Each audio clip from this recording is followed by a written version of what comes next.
പ്രിയപ്പെട്ട കുട്ടികളെ, കഴിഞ്ഞ ക്ലാസ്സുകളിൽ നിങ്ങൾ നവോത്ഥാനത്തെക്കുറിച്ച് പഠിച്ചു കഴിഞ്ഞതാണല്ലോ. ഇന്ന് പുതിയ ഒരു പാഠഭാഗവുമായിട്ടാണ് ഞാൻ എൻ്റെ പ്രിയപ്പെട്ട വിദ്യാർത്ഥികളുടെ മുമ്പിൽ ഇപ്പോൾ നിൽക്കുന്നത്. ഈ പാഠഭാഗം യൂണിറ്റ് 2 ഈ പാഠഭാഗത്തിൻ്റെ പേര് കച്ചവടത്തിൽ നിന്ന് അധികാരത്തിലേക്ക്.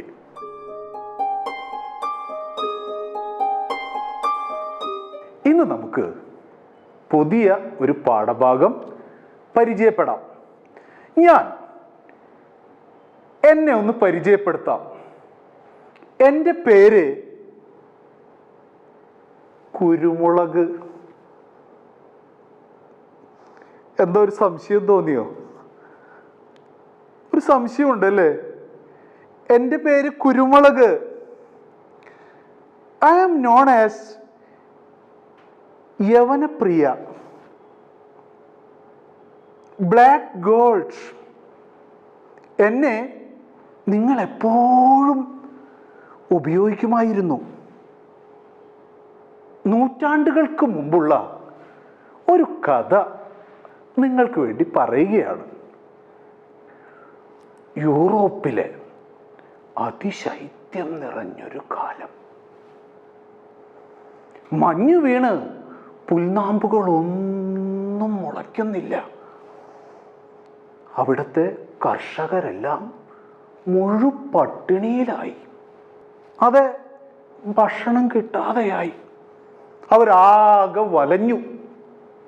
അപ്പോൾ അവർ തങ്ങളുടെ ആടുമാടുകളിൽ കുറെ എണ്ണത്തിന് കൊന്ന് അത് കഷ്ണങ്ങളാക്കി മാംസമാക്കി മാറ്റി.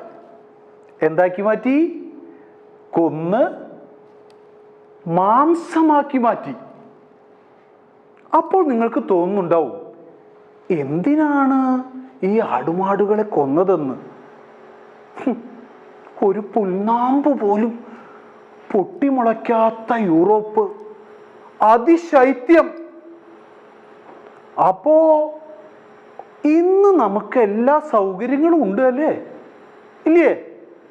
എയർ കണ്ടീഷൻ ഉണ്ട്, ഫ്രിഡ്ജ് ഉണ്ട്, വാഷിംഗ് മെഷീൻ ഉണ്ട്. നൂറ്റാണ്ടുകൾക്ക് മുമ്പ് ഇതൊക്കെ നമുക്ക് ഉണ്ടായിരുന്നോ? ഇല്ല. ഈ കാലഘട്ടത്തിൽ അവർ ഭക്ഷണങ്ങൾ കേടുകൂടാതിരിക്കാനും നല്ല രുചിക്കുമായി എന്നെ ഉപയോഗിച്ചു. എൻ്റെ പേരെന്താണ്? കുരുമുളക്. എൻ്റെ പേരാണ് കുരുമുളക്.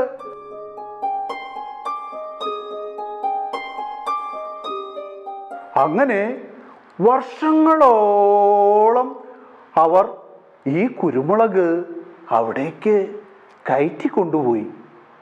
എന്തിനായിരിക്കും എന്നെ കയറ്റി കൊണ്ടുപോയിട്ടുണ്ടായിരിക്കുക?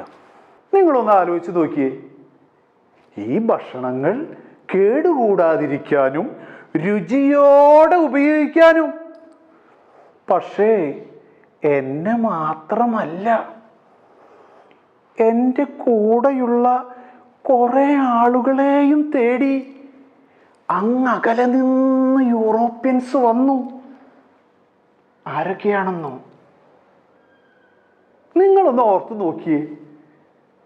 അതെ, സുന്ദരി, ഏലം,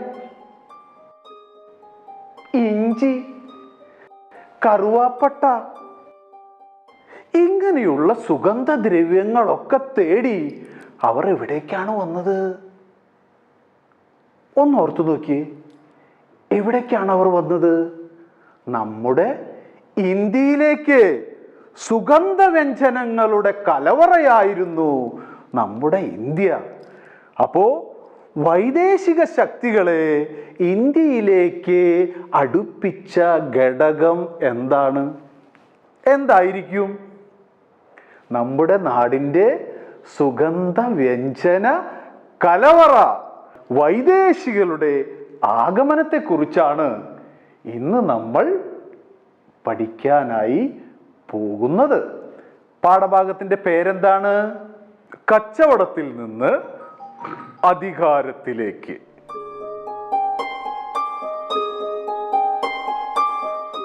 എല്ലാവർക്കും കഥ ഇഷ്ടമായോ? ആയില്ലേ? പുഞ്ചിരി കണ്ടാൽ അറിയാം കഥ ഇഷ്ടമായെന്ന്. അപ്പോൾ നമുക്ക് പാഠഭാഗത്തിലേക്ക് കടക്കാം. യൂറോപ്യൻ ശക്തികളുടെ ആഗമനത്തെക്കുറിച്ച് ഒരു ചെറിയ ധാരണ ഞാൻ നിങ്ങൾക്ക് തരികയാണ്. എന്താണ് യൂറോപ്യൻ ശക്തികളുടെ ആഗമനത്തെക്കുറിച്ച്? The arrival of Europeans. ഇതിനെക്കുറിച്ചുള്ള ഒരു ധാരണ ഞാൻ നിങ്ങൾക്ക് തരികയാണ്. ശ്രദ്ധിച്ച് കേൾക്കണം. തുർക്കികൾ കോൺസ്റ്റാന്റിനോപ്പിൾ ആക്രമിച്ചപ്പോൾ കച്ചവട ബന്ധങ്ങൾ അവിടെ തകരാറിലായി. ആരൊക്കെ തമ്മിലുള്ളത്? ഏഷ്യയും യൂറോപ്പും തമ്മിലുള്ള കച്ചവട ബന്ധത്തിന് ഒരു ഉലച്ചിൽ തട്ടി. ഈ ഉലച്ചിൽ തട്ടിയപ്പോൾ ആരൊക്കെ തമ്മിലുള്ള കച്ചവട ബന്ധത്തിനാണ് ഉലച്ചിൽ തട്ടിയത്? ഏഷ്യയും യൂറോപ്പും തമ്മിലുള്ള കച്ചവട ബന്ധത്തിന് ഉലച്ചിൽ തട്ടി. വാണിജ്യത്തിന് വേണ്ടിയുള്ള ഒരു പാത അവർക്ക് കണ്ടുപിടിക്കേണ്ടി വന്നു. 1453 തുർക്കികൾ കോൺസ്റ്റാന്റിനോപ്പിൾ ആക്രമിക്കുകയാണ്. അപ്പോൾ വ്യാപാരം നടത്താനുള്ള, ഏഷ്യയും യൂറോപ്പും തമ്മിൽ വ്യാപാരം നടത്താനുള്ള ഒരു മാർഗമായിരുന്നു അത്. ആ മാർഗം ഇല്ലാതെയായപ്പോൾ വാണിജ്യത്തിന് വേണ്ടി പുതിയ ഒരു പാത കണ്ടെത്തേണ്ടി വന്നു. വാണിജ്യത്തിന് വേണ്ടി പുതിയൊരു പാത കണ്ടെത്തേണ്ടി വന്നു. ഈ പശ്ചാത്തലത്തിലാണ് സമുദ്രമാർഗത്തെക്കുറിച്ച് ചിന്തിക്കുന്നത്. ഈ പശ്ചാത്തലത്തിലാണ് സമുദ്രമാർഗത്തെക്കുറിച്ച് ചിന്തിക്കുന്നത്. അങ്ങനെ സമുദ്രം താണ്ടി വൈദേശിക ശക്തികൾ നമ്മുടെ ഇന്ത്യയിലേക്ക് വരികയാണ്. ഈ വൈദേശിക ശക്തികളെല്ലാം തന്നെ അവരുടെ പ്രധാനപ്പെട്ട ലക്ഷ്യം എന്തായിരുന്നു? മറ്റൊന്നുമല്ല, നമ്മുടെ നാടിൻ്റെ സമ്പത്തും അവിടുത്തെ സുഗന്ധവ്യഞ്ജനങ്ങളുമായിരുന്നു അവരെ ഇങ്ങോട്ട് ആകർഷിച്ചത് എന്ന് നിങ്ങൾ നേരത്തെ കണ്ടു കഴിഞ്ഞു. ഇങ്ങനെ ഇന്ത്യയിലേക്ക് എത്തിയ വൈദേശിക ശക്തികളിൽ ആദ്യത്തെ യൂറോപ്യൻ ശക്തികൾ ആരായിരുന്നു? മറ്റാരുമല്ല, പോർച്ചുഗീസുകാർ. ആരായിരുന്നു? പോർച്ചുഗീസുകാർ. യൂറോപ്യൻ ശക്തികളിൽ ആദ്യമായി നമ്മുടെ ഇന്ത്യയിലേക്ക് എത്തിയവരെ ഒന്ന് പരിചയപ്പെടാം. കച്ചവടത്തിനായി ഇന്ത്യയിലെത്തിയ യൂറോപ്യൻ ശക്തികളായിരുന്നു പോർച്ചുഗീസുകാർ, ഡച്ചുകാർ, ഇംഗ്ലീഷുകാർ, ഫ്രഞ്ചുകാർ.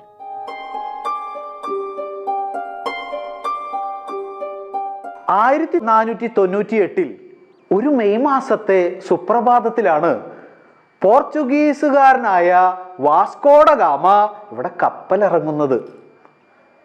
ഒന്ന് നോക്കൂ വാസ്കോഡ ഗാമയുടെ ആ വേഷവിധാനം ഒന്ന് നോക്കൂ. അവരുടെ ഭാഷ, അവരുടെ വസ്ത്രധാരണ രീതി ഒക്കെ വ്യത്യാസമുണ്ട്.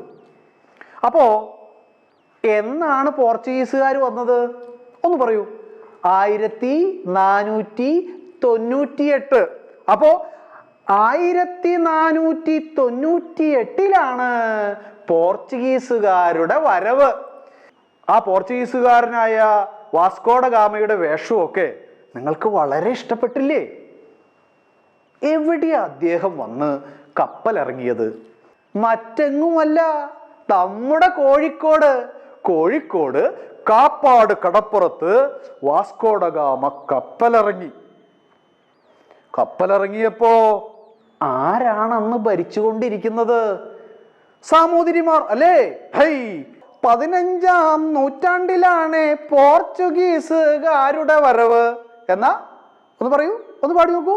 15-ാം നൂറ്റാണ്ടിലാണ് പോർച്ചുഗീസുകാരുടെ വരവ്. അവരെ കണ്ട സാമൂതിരിയോ കണ്ട ഭാവം നടിച്ചതുമില്ല. അവരെ കണ്ട സാമൂതിരിയോ കണ്ട ഭാവം അങ്ങോട്ട് നടിച്ചില്ല. പോർച്ചുഗീസുകാരനായ വാസ്കോഡ ഗാമ മാത്രമാണോ വന്നത്? നമ്മുടെയൊക്കെ പേരുകൾ നമുക്ക് പെട്ടെന്ന് പഠിക്കാൻ പറ്റും അല്ലേ? വിദേശ രാജ്യത്തു നിന്ന് വരുന്ന ആളുകളുടെ പേരുകളൊക്കെ നമുക്ക് അത്ര പെട്ടെന്ന് അങ്ങോട്ട് പിടികിട്ടുമോ? കിട്ടാത്തിരി ബുദ്ധിമുട്ടാണ് അല്ലേ? ഫ്രാൻസിസ് കോഡി അൽമേഡ എന്ന് പറയൂ.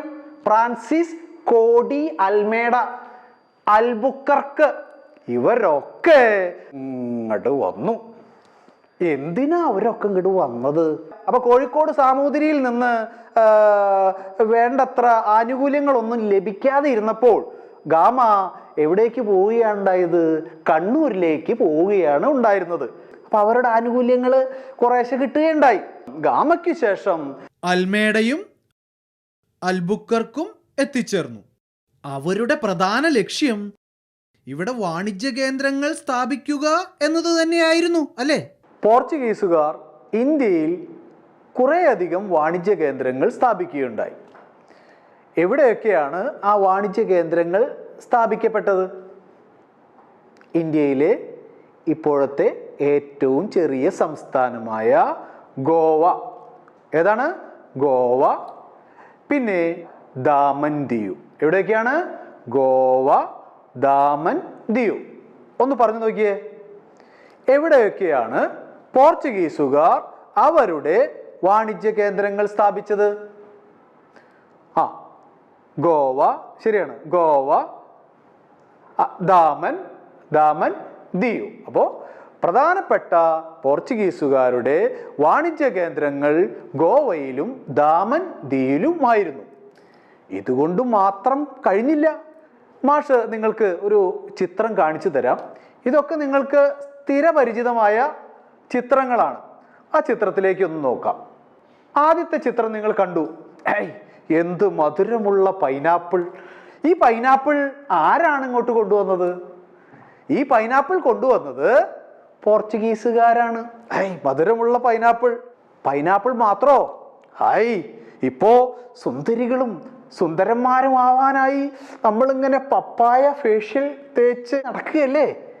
ഈ പപ്പായ ആരാ കൊണ്ടുവന്നത്? പോർച്ചുഗീസുകാര്. ആരാ കൊണ്ടുവന്നത്? പോർച്ചുഗീസുകാര്. അപ്പോ പപ്പായ ആര് കൊണ്ടുവന്നു? പോർച്ചുഗീസുകാര്. കൈതച്ചക്ക ആര് കൊണ്ടുവന്നു? പോർച്ചുഗീസുകാര്. ഇത് മാത്രാണോ? പപ്പായി, പേരയ്ക്ക, തുടുത്ത് പഴുത്ത പേരയ്ക്ക. അപ്പൊ പപ്പായ, പേരയ്ക്ക, കൈതച്ചക്ക. ഇത് മാത്രമല്ല കുട്ടികളെ, നമ്മൾ ഈ പോർച്ചുഗീസുകാരെ എന്തെന്നാ വിളിക്കുക? നിങ്ങൾ കേട്ടിട്ടില്ലേ? പറങ്കികൾ. അതെ, നമ്മുടെ വീട്ടിലൊക്കെ, ഇപ്പൊ നിങ്ങളുടെ വീട്ടിലുണ്ടോ? കുട്ടിയുടെ വീട്ടില് ഈ കശുമാങ്ങ ഉണ്ടോ? ഇല്ലേ? പല വീടുകളിലും ഇല്ല. എന്നാൽ ഈ കശുമാങ്ങയ്ക്ക് പണ്ട് നമ്മൾ എന്താണ് പേര് പറഞ്ഞിരുന്നത്? പറങ്കി മാങ്ങ. അതന്നെ, അതന്നെ, പറങ്കി മാങ്ങ. അപ്പോ പറങ്കി മാങ്ങ ആര് കൊണ്ടുവന്നു? പോർച്ചുഗീസുകാര്. പപ്പായ ആര് കൊണ്ടുവന്നു? പോർച്ചുഗീസുകാര്. കൈതച്ചക്ക ആര് കൊണ്ടുവന്നു? പോർച്ചുഗീസുകാര്. കഴിഞ്ഞോ? ഇത് മാത്രമാണോ? നിങ്ങളൊന്ന് ശ്രദ്ധിച്ചു നോക്കി. നല്ല സാധനങ്ങളുടെ ഇടയില് നശിപ്പിക്കാൻ ഒന്നു പോരെ? ഇതിൻ്റെ ഇടയില് അവരൊരു വിഷ വസ്തു കൊണ്ടുവന്നു. പുകയില. നാടിൻ നന്മ കെടുത്താനായി പുകയിലയെന്ന വിഷച്ചെടിയെത്തി. നാടിൻ്റെ നന്മ കെടുത്താനായി ഈ നല്ല കൂട്ടത്തില് പുകയിലയും വന്നെത്തി. അപ്പോൾ നമുക്ക് പോർച്ചുഗീസുകാർ കാർഷിക മേഖലയ്ക്ക് ഒരുപാട് സംഭാവന ചെയ്തിട്ടുണ്ട്. എന്തൊക്കെയാണ് അവർ കൊണ്ടുവന്നത്? ആ ചിത്രത്തിൽ നോക്കിയേ, എന്തൊക്കെയാണ് കൊണ്ടുവന്നിട്ടുള്ളത് എന്ന് വായിച്ചേ.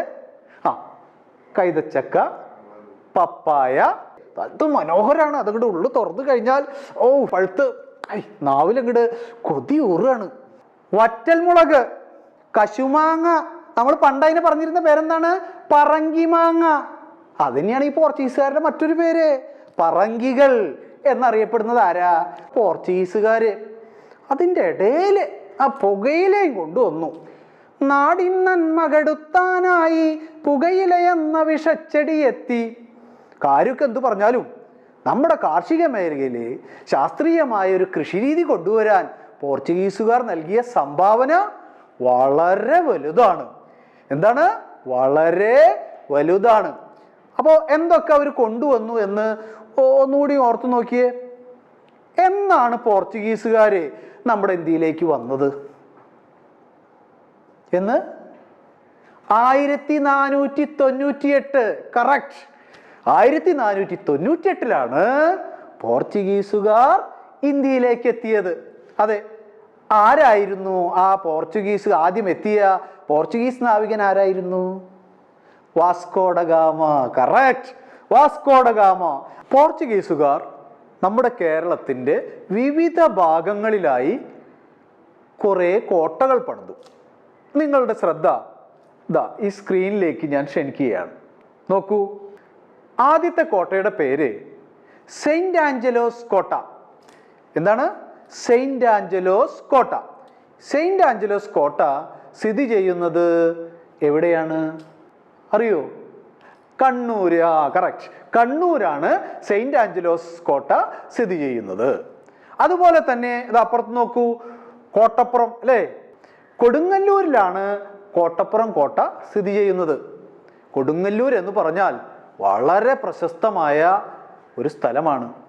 ഈ കൊടുങ്ങല്ലൂരാണ് കോട്ടപ്പുറം കോട്ട സ്ഥിതി ചെയ്യുന്നത്. അപ്പോൾ എവിടെയൊക്കെയാണ് കോട്ടകൾ പോർച്ചുഗീസുകാർ പണിതത്? പോർച്ചുഗീസുകാർ കെട്ടി കോട്ടകൾ പല ദിക്കിലുമായി കണ്ണൂരും കോട്ടപ്പുറവും. അല്ലേ? അവരുടെ വാണിജ്യം സംരക്ഷിക്കുന്നതിന് വേണ്ടി, സുരക്ഷിതത്വത്തിന് വേണ്ടി പല കോട്ടകളും അവർ സ്ഥാപിച്ചു. കെട്ടി കോട്ടകൾ പല ദിക്കിലുമായി കണ്ണൂരും കോട്ടപ്പുറവും. കെട്ടി കോട്ടകൾ പല ദിക്കിലുമായി കണ്ണൂരും കോട്ടപ്പുറവും. അങ്ങനെ കോട്ടകൾ കെട്ടി. ഈ കോട്ടകൾ കെട്ടിയതിന് ശേഷം പോർച്ചുഗീസുകാരുടെ പ്രവർത്തന മണ്ഡലം വീണ്ടും വിപുലീകരിക്കപ്പെട്ടു. പിന്നീടാണ് അവർ ചവിട്ടുനാടകമെന്ന കലാരൂപം പ്രചരിപ്പിച്ചത്. എന്താണ് ചവിട്ടുനാടകമെന്ന കലാരൂപം?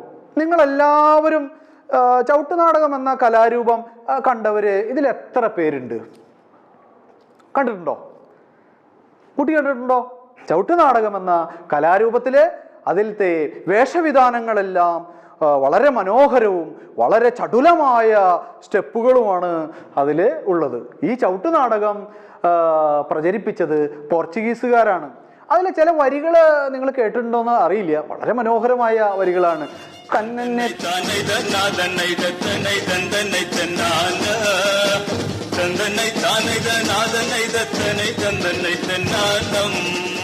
ഇങ്ങനെയൊക്കെ തുടങ്ങുന്ന ചടുലമായ താളത്തോടെയുള്ള ചവിട്ടുനാടകം പ്രചരിപ്പിച്ചത് പോർച്ചുഗീസുകാരാണ്. ചവിട്ടുനാടകത്തിൻ്റെ വളരെ മനോഹരമായ ആവിഷ്കാരത്തിൻ്റെ ഒരു ചിത്രമാണ് ഇതാ ഈ സ്ക്രീനിൽ കാണുന്നത്. എല്ലാവരും ഒന്ന് നോക്കൂ. അതിൽ കിരീടം നോക്കൂ. എന്താ ഒരു ഇടുപ്പ്! അവരുടെ വസ്ത്രധാരണ രീതി നോക്കൂ, വളരെ മനോഹരമായിരിക്കുന്നു അല്ലേ? പ്രത്യേകിച്ചും വർണ്ണനയാണ് ചവിട്ടുനാടക കലാരൂപങ്ങളിൽ നമ്മൾ കണ്ടുവരുന്നത്. പോർച്ചുഗീസുകാരുടെ മറ്റൊരു പ്രധാനപ്പെട്ട സംഭാവനയാണ് അച്ചടി യന്ത്രം പ്രചരിപ്പിച്ചത്. അപ്പോൾ നമ്മുടെ നാട്ടിൽ അച്ചടി യന്ത്രം പ്രചരിപ്പിച്ചത് ആരാണ്? പോർച്ചുഗീസുകാർ. ആരാണ്? പോർച്ചുഗീസുകാർ. പോർച്ചുഗീസുകാർക്ക് ഇന്ത്യയിൽ കൂടുതൽ വാണിജ്യ കേന്ദ്രങ്ങൾ സ്ഥാപിക്കാൻ കഴിയാതെ പോയതിൻ്റെ കാരണങ്ങൾ എന്തൊക്കെയാണ്? എന്തൊക്കെ കാരണങ്ങൾ കൊണ്ടാണ് പോർച്ചുഗീസുകാർക്ക് ഇന്ത്യയിൽ കൂടുതൽ വാണിജ്യ കേന്ദ്രങ്ങൾ സ്ഥാപിക്കാൻ കഴിയാതെ പോയത്? പോർച്ചുഗീസുകാർക്ക് മറ്റ് യൂറോപ്യൻ ശക്തികളുമായി, പോർച്ചുഗീസുകാരുടെ വിചാരം അവർ മാത്രമാണ് വലിയ ശക്തികളെന്നാണ്, മറ്റു യൂറോപ്യൻ ശക്തികളും അവിടെയുണ്ട്. മറ്റു യൂറോപ്യൻ ശക്തികളുമായി മത്സരിച്ച് നിൽക്കാനുള്ള കെൽപ്പ് പോർച്ചുഗീസുകാർക്ക് ഉണ്ടായിരുന്നില്ല.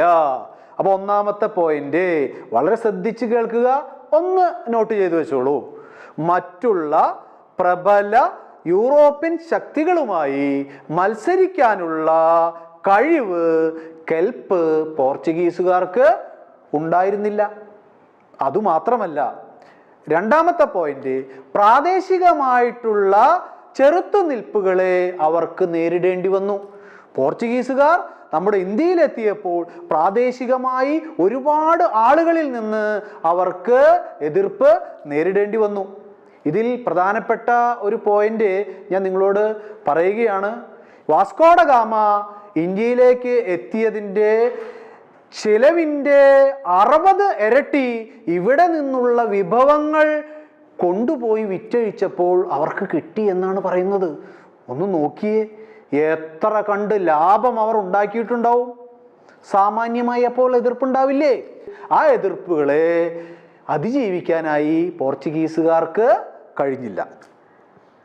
അതുമാത്രമല്ല, നമ്മുടെ സാമൂതിരിയുടെ നാവികപ്പടയുടെ തലവനായ കുഞ്ഞാലി മരക്കാരുടെ ശക്തമായ ചെറുത്തുനിൽപ്പിൽ പോർച്ചുഗീസുകാർക്ക് ഇവിടെ നിന്ന് കെട്ടും കെട്ടി പോകേണ്ടി വന്നു. കുഞ്ഞാലി മരക്കാറിന്റെ ധീരമായ ചെറുത്തുനിൽപ്പിനെ അതിജീവിക്കാനുള്ള ശക്തി പോർച്ചുഗീസുകാർക്ക് ഉണ്ടായില്ല.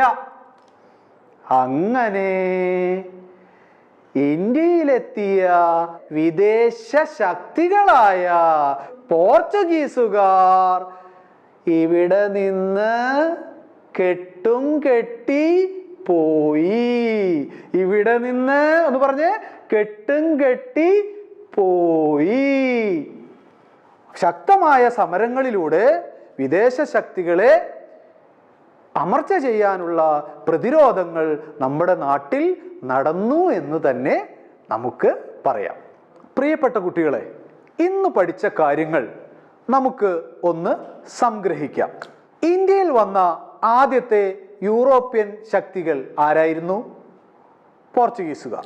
പോർച്ചുഗീസുകാരെ മറ്റൊരു പേരിൽ അറിയപ്പെട്ടിരുന്നു, പറങ്കികൾ.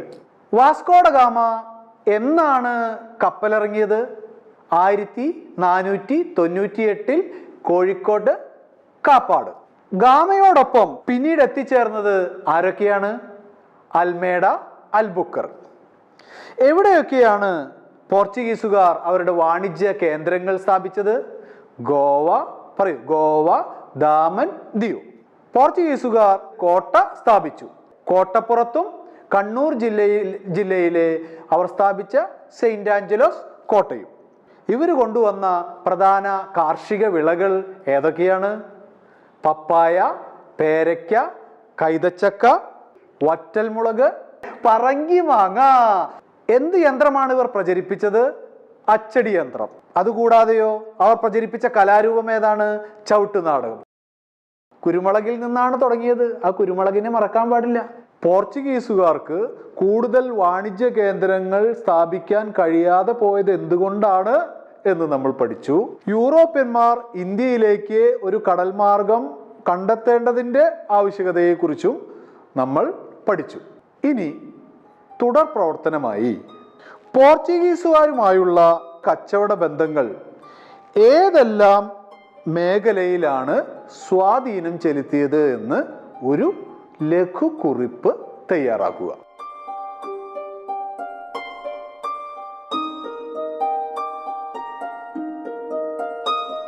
ഇന്ന് പഠിച്ച കാര്യങ്ങൾ എല്ലാം തന്നെ നിങ്ങളുടെ അധ്യാപകരുമായി ചർച്ച ചെയ്ത് സംശയങ്ങൾ ദൂരീകരിക്കുക.